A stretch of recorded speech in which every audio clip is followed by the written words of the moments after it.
Allez, aujourd'hui il fait trop chaud pour travailler.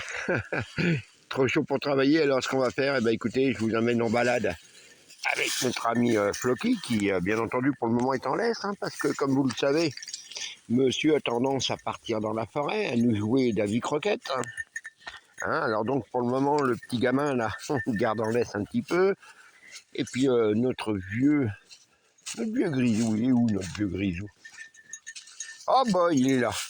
Allez, viens mon vieux grisou. Allez, en avant mon vieux grisou. Voilà. Alors là, écoutez, la température, c'est chaud, On peut dire, c'est tout à fait normal, c'est temps de saison, là, pas de panique. Il fait chaud.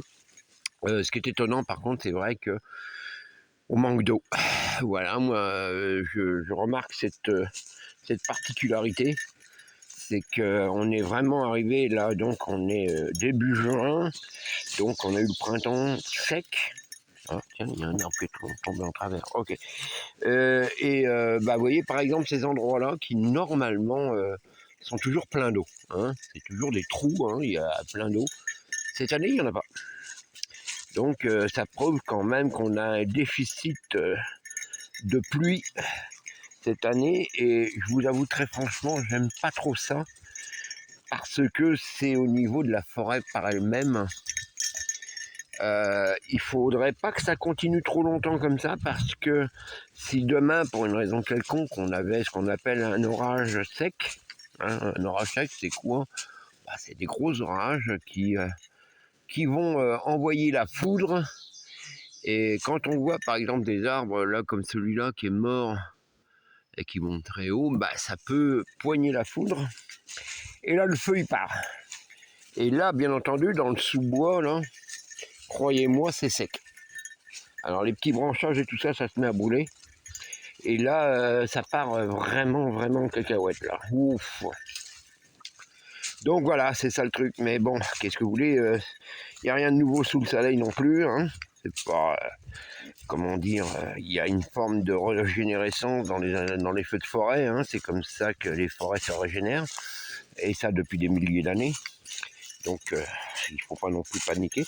Et puis voilà, alors après, le problème il est, c'est dans les cours d'eau, les rivières, les lacs, tout ça, ça fait que il y a un déficit hydraulique.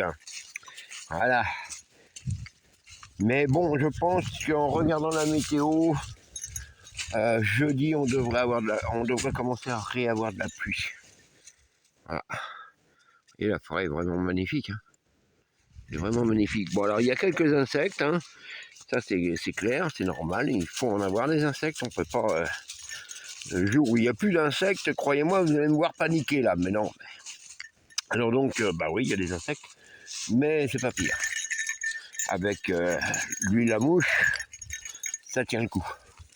Vous voyez, c'est des endroits là, par exemple, où on a beaucoup de mal à passer en véhicule, tellement c'est inondé, c'est boueux. Voilà, c'est sec. C'est complètement sec. Encore quelques jours là, puis c'est carrément non, ça c'est très rare, je vous le dis franchement, c'est très rare. On reste facilement embourbé dans ces endroits là. Il reste encore un peu d'eau, mais c'est vraiment pas grand chose quoi. Venez les chiens, parce que là par là il y a de la mouche. On est dans une zone marécageuse. Ouais. Là pas loin on a le campement d'un ami, un forestier, qui a son petit chalet pas très loin. Magnifique petit chalet d'ailleurs, peut-être qu'un jour je vous le ferai voir. Bien équipé avec tout ce qu'il faut. Voilà. Et là on est vraiment dans la paix et la tranquillité. Voilà. Et les pitous sont heureux.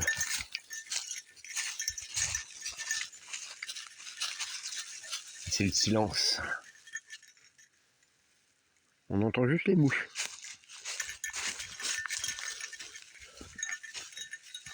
Et la clochette a Floki, bien entendu. Heureusement que je l'avais cette clochette. Parce que le petit filou là, lui là, quand il part dans la forêt, moi, je connais plus personne. Voilà. Monsieur Floki, l'indépendant. Chasseur comme c'est pas possible. Aïe, aïe, aïe. Faut pas qu'il y ait un écureuil qui gueule quelque part, parce que là, monsieur, il part tout de suite. Hein. Tu peux toujours l'appeler, hein. Il n'y a rien à foutre. Ah, ça va passer, il n'y a pas de problème. Déjà, il s'est bien calmé. Ah, je peux pas vous transmettre, malheureusement, avec le téléphone, le parfum. Écoutez, ça sent bon. Oh, ouais, s'il n'y avait pas les maudites mouches, là. Oh, mon Dieu. L'automne, c'est formidable. L'automne, il n'y a plus de moustiques, il n'y a plus de mouches, rien du tout. C'est des couleurs. On est bien à une bonne température. Ah non, l'automne, c'est merveilleux. Là, on va bientôt taper dans les canicules de juillet. C'est là qu'on va passer les 30, 35, même 40 degrés, j'ai vu ici. Hein. 40 degrés passés. Alors, vous voyez que on dit toujours le Canada, c'est froid, il y a de la neige. Oui, oui, oui, c'est vrai, l'hiver. Mais l'été, on a parfois des saisons de canicule qui durent pendant une semaine, 2 semaines. Hein, faut pas croire. Voilà. Donc là, bah, c'est le ventilateur, on reste au frais, quoi. Parce que c'est pas question de travailler, rien du tout. Voilà. Et ben voilà, mes enfants, écoutez, j'espère pour vous que vous avez apprécié ce petit bol d'air dans la nature, dans la forêt du Québec, au Canada. Et puis on en refera d'autres, ne vous inquiétez pas, on ira voir d'autres endroits quand il y aura un peu moins d'insectes. Parce que là, je vous avoue franchement, c'est pas toujours facile hein, de pouvoir, comment dire, filmer et puis en même temps lutter contre les maudites mouches. C'est pas évident. Ouais. Allez, Floki, tu dis au revoir à tout le monde, on continue la balade, nous. Bye bye, à plus tard.